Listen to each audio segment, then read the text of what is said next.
King Kong, arguably one of cinema's greatest creations. Making his debut in 1933 in the first classic film, this prodigious primate has received much critical acclaim over the years. The saga of Kong has experienced many sequels, crossovers, and retellings. The latest retelling of this classic movie monster is the 2017 feature film Kong Skull Island. Kong Skull Island, however, tells the story in a much different way.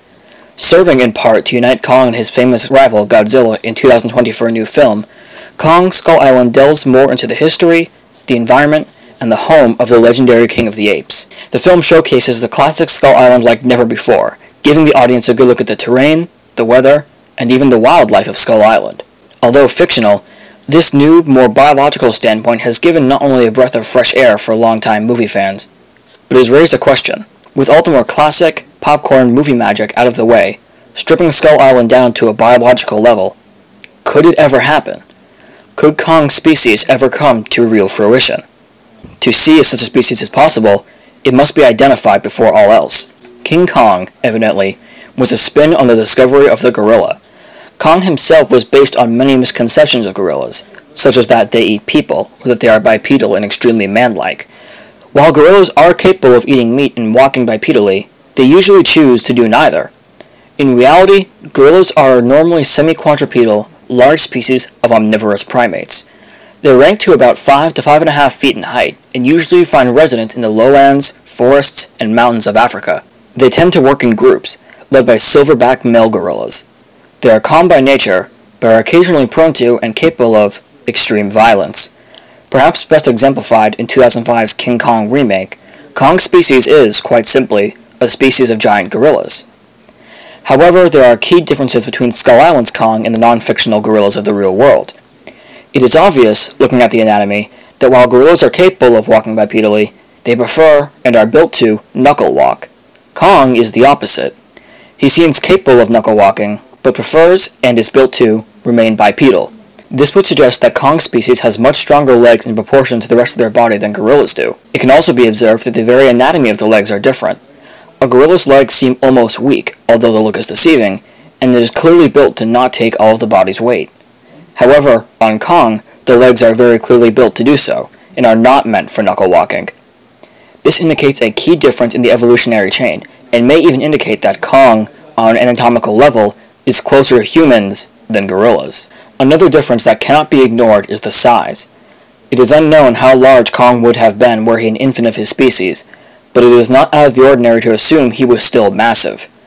The skeletons of Kong's parents can be seen in the Kong Skull Island movie, and whichever one was the mother would have been able to give birth to one big baby. In fact, it is Kong's sheer size that presents the first issues with his existence. Kong is said to be roughly 104 feet, or 31.7 meters, tall. In fact, it is stated that Kong is still growing, and is at the tail end of his adolescence when the audience is introduced to him in Kong Skull Island. How tall Kong is able to get is unknown. It can be said, however, that it will likely rival the height of Godzilla, so as to make the two equal opponents in 2020. Godzilla, as of his new incarnation, which debuted in 2014, and connects to Kong Skull Island, is 350 feet, or 106.7 meters tall. Rivaling this height, Kong would be 35 times taller than the largest primate ever known to walk the Earth. This primate is known as Gigantopithecus blacki. Gigantopithecus blacki existed somewhere between 9 million and 10,000 years ago. The ancient ape is thought to have been able, perhaps even built, to walk upright. It can also be noted that, if the fossil dating is correct, it is entirely possible that Gigantopithecus interacted with early humans. Just how intelligent this prehistoric great ape was is unknown. However, its location can be pinned.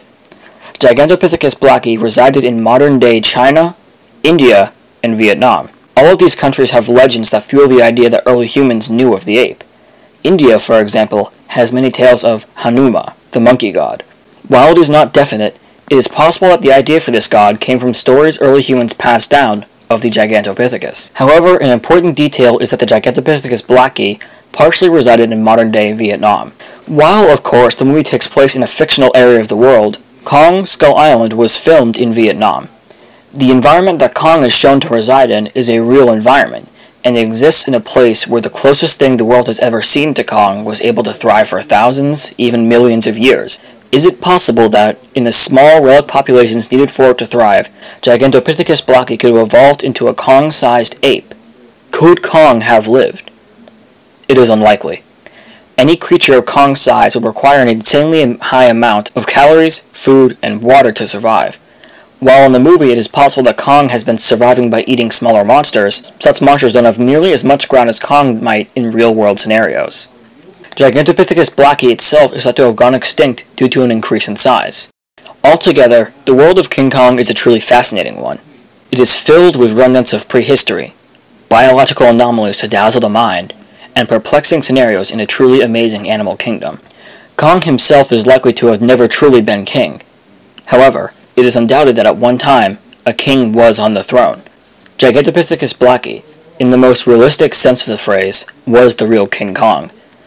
Moviegoers will be happy to know that although Kong himself is nowhere to be found, somewhere in a lab, safeguarded for further research, stained by the ancient dust of a 1,000-year-old patch of China itself, sit the teeth and partial jaw of the one true king.